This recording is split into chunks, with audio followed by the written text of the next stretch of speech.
Assalamualaikum warahmatullahi wabarakatuh. Nabi Muhammad SAW adalah sosok manusia yang paling dicintai oleh seluruh umatnya. Namun tidak hanya di kalangan umatnya saja, keluarga dan para sahabatnya pun sangat mencintai beliau.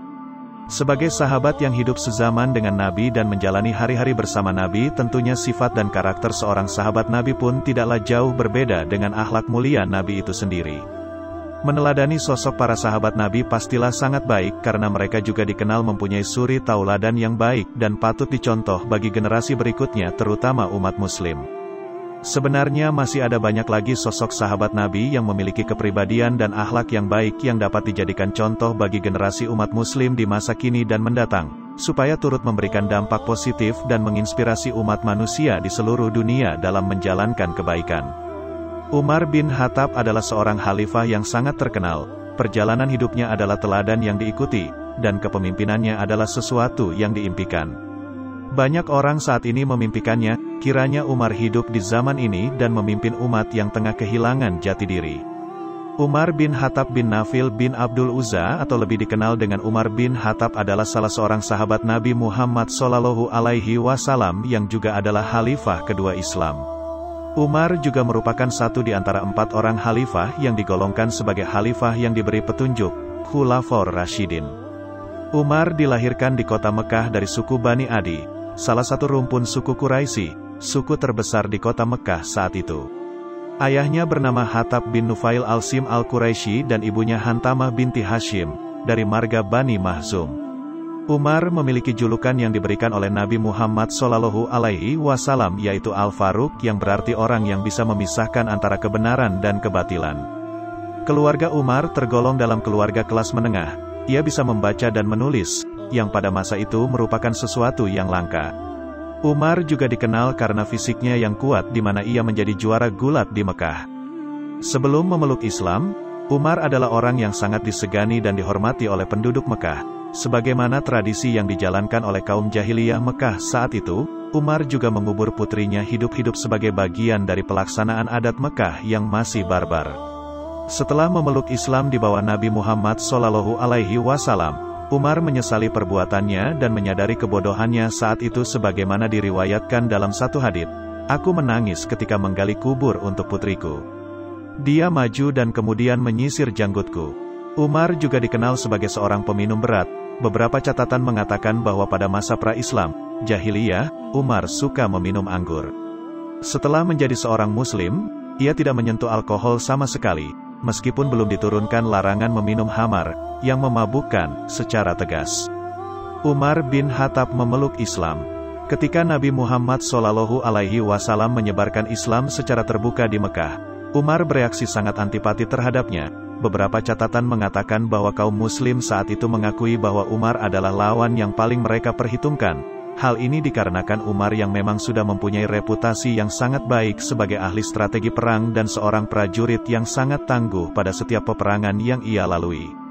Umar juga dicatat sebagai orang yang paling banyak dan paling sering menggunakan kekuatannya untuk menyiksa pengikut Nabi Muhammad SAW.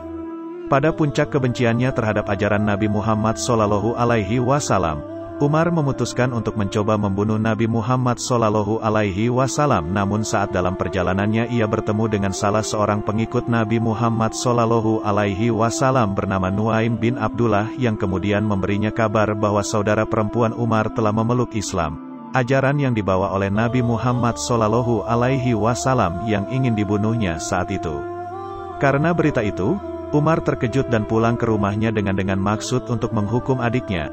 Diriwayatkan bahwa Umar menjumpai saudarinya itu sedang membaca Al-Quran surat Toha ayat 1-8. Ia semakin marah akan hal tersebut dan memukul saudarinya.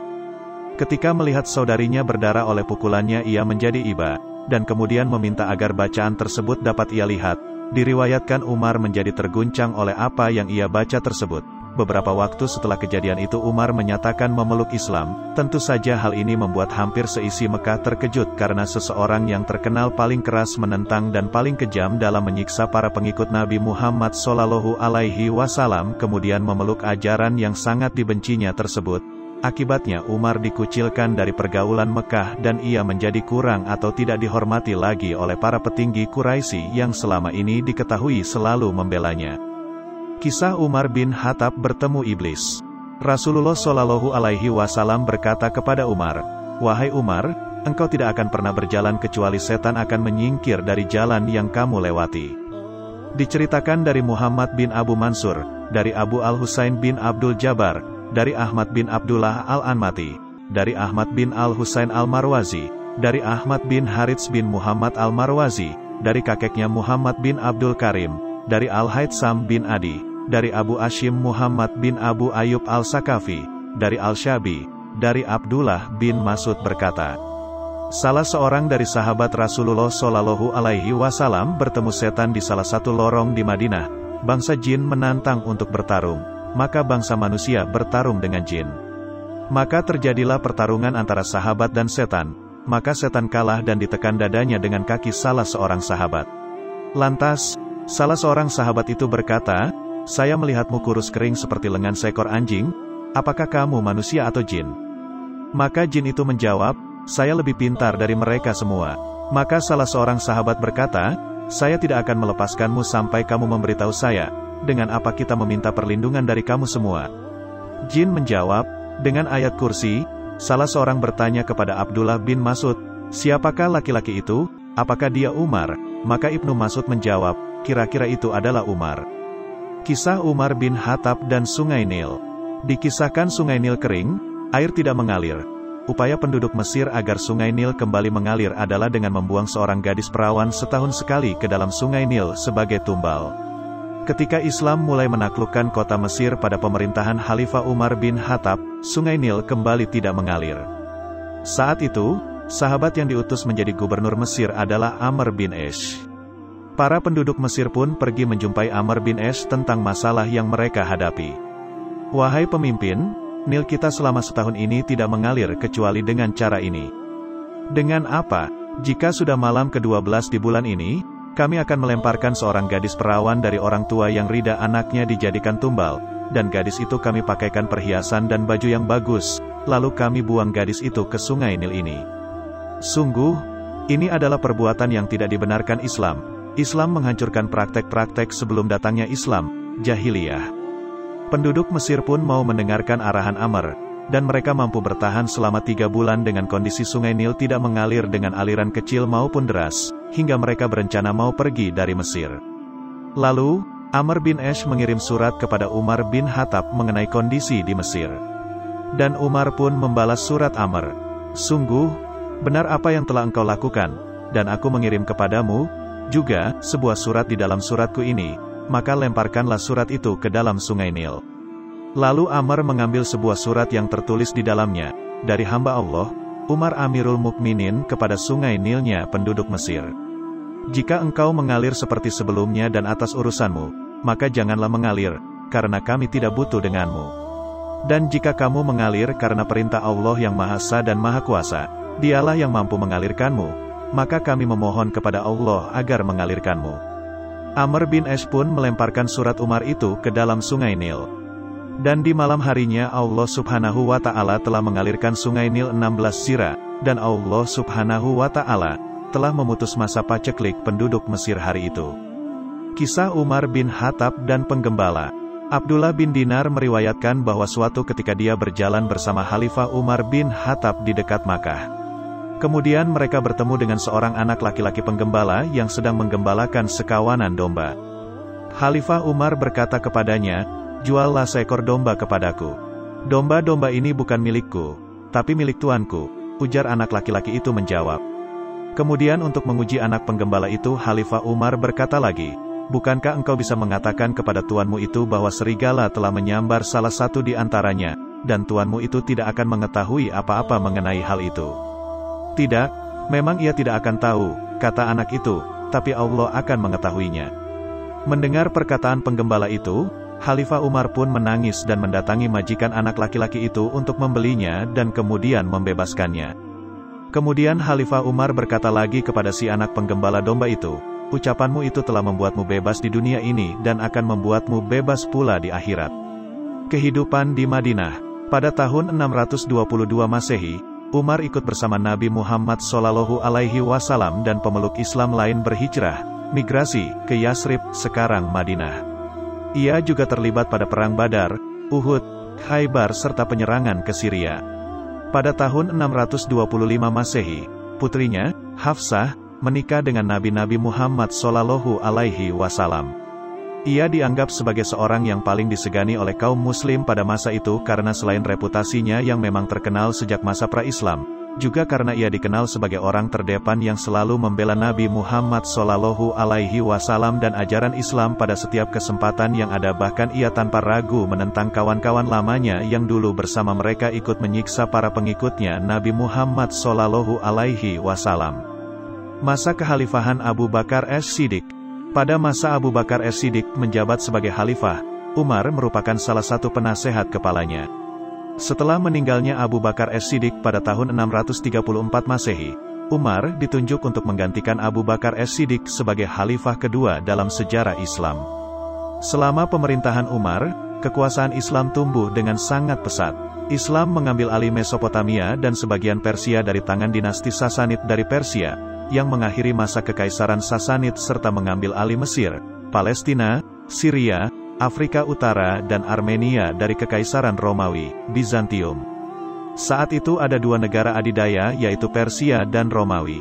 Namun keduanya telah ditaklukkan oleh kekhalifahan Islam di bawah pimpinan Umar. Sejarah mencatat banyak pertempuran besar yang menjadi awal penaklukan ini. Pada pertempuran Yarmuk, yang terjadi di dekat Damaskus pada tahun 636 Masehi, 20.000 pasukan Islam mengalahkan pasukan Romawi yang mencapai 70.000 dan mengakhiri kekuasaan Romawi di Asia Kecil bagian selatan. Pasukan Islam lainnya dalam jumlah kecil mendapatkan kemenangan atas pasukan Persia dalam jumlah yang lebih besar pada pertempuran Kadisiyah tahun 636 Masehi, di dekat Sungai Efrat. Pada pertempuran itu, Jenderal pasukan Islam yakni Sa'ad bin Abi Waqqas mengalahkan pasukan Sasanid dan berhasil membunuh Jenderal Persia yang terkenal, Rustam Faruzat. Pada tahun 637 Masehi, setelah pengepungan yang lama terhadap Yerusalem, pasukan Islam akhirnya mengambil alih kota tersebut. Umar diberikan kunci untuk memasuki kota oleh pendeta Sophronius dan diundang untuk salat di dalam gereja, Church of the Holy Sepulchre. Umar memilih untuk salat di tempat lain agar tidak membahayakan gereja tersebut. 55 tahun kemudian, Masjid Umar didirikan di tempat ia salat. Umar melakukan banyak reformasi secara administratif dan mengontrol dari dekat kebijakan publik, termasuk membangun sistem administrasi untuk daerah yang baru ditaklukkan.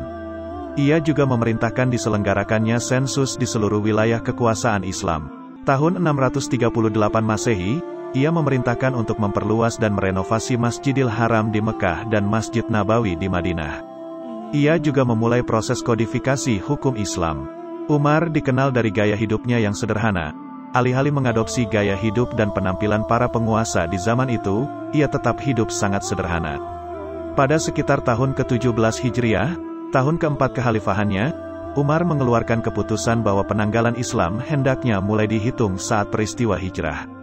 Wafatnya Umar bin Khattab. Umar bin Khattab dibunuh oleh Abu Lukluk, Fairuz, seorang budak yang fanatik pada saat ia akan memimpin salat subuh. Fairuz adalah orang Persia yang masuk Islam setelah Persia ditaklukkan Umar. Pembunuhan ini konon dilatar belakangi dendam pribadi Abu Lukluk, Fairuz terhadap Umar. Fairuz merasa sakit hati atas kekalahan Persia, yang saat itu merupakan negara adidaya, oleh Umar. Peristiwa ini terjadi pada hari Rabu, 25 Zulhijjah 23 Hijriah 644 Masehi. Setelah wafat, jabatan khalifah dipegang oleh Utsman bin Affan. Nasihat emas Umar bin Khattab. Islam menjadi berkembang semakin pesat pada masa kepemimpinan Umar hingga tersebar kemana-mana. Meskipun beliau sudah meninggal namun ternyata nasihat-nasihatnya masih terus ada dan terabadikan bahkan sampai sekarang. Berikut ini nasihat-nasihat emas dari Umar bin Khattab yang dapat direnungkan dan diamalkan dalam hidup. Aku tidak khawatir doaku tidak dikabulkan, tapi yang aku takutkan aku tidak diberikan hidayah lagi untuk berdoa. Aku tidak mempedulikan atas keadaan susah atau senang karena aku tidak tahu manakah di antara keduanya yang lebih baik untukku. Sesungguhnya kita adalah kaum yang dimuliakan oleh Allah dengan Islam, maka janganlah kita mencari kemuliaan dengan selainnya. Orang yang mencintai sesuatu, dia akan menyibukkan diri dengan apa yang dicintainya. Aku mengamati semua sahabat, dan tidak menemukan sahabat yang lebih baik daripada menjaga lidah. Saya memikirkan tentang semua pakaian, tetapi tidak menemukan pakaian yang lebih baik daripada takwa. Aku merenungkan tentang segala jenis amal baik, namun tidak mendapatkan yang lebih baik daripada memberi nasihat baik. Aku mencari segala bentuk rezeki, tapi tidak menemukan rizki yang lebih baik daripada sabar. Barang siapa yang menjaga kehormatan orang lain, pasti kehormatan dirinya akan dijaga. Jika engkau menemukan celah pada seseorang dan engkau hendak mencacinya, maka cacilah dirimu terlebih dahulu karena celahmu lebih banyak darinya. Bila engkau hendak memuji seseorang, pujilah Allah karena tidak ada seorang manusia pun yang lebih banyak memberi kepadamu dan lebih santun lembut kepadamu selain Allah. Bila engkau bersiap-siap untuk sesuatu, maka bersiaplah untuk mati. Karena jika engkau tidak siap untuk mati, engkau akan rugi. Tidak ada artinya Islam tanpa jamaah dan tidak ada artinya jamaah tanpa pemimpin dan tidak ada artinya pemimpin tanpa ketaatan. Itulah penjelasan tentang Umar bin Khattab mulai dari menjadi khalifah kedua, dijuluki sebagai Amirul Mukminin kisahnya hingga nasihat-nasihat emasnya yang sampai sekarang masih digunakan. Semoga dengan tulisan ini kamu yang membacanya menjadi lebih paham dan dapat mengambil hikmah baik dari sosok Umar bin Khattab. Terima kasih yang sudah menonton video-video kami, semoga dapat terhibur dan menambah wawasan kalian. Maka dari itu bergabunglah bersama kami, jangan lupa like, komen dan subscribe dan nyalakan lonceng notifikasinya. Assalamualaikum warahmatullahi wabarakatuh.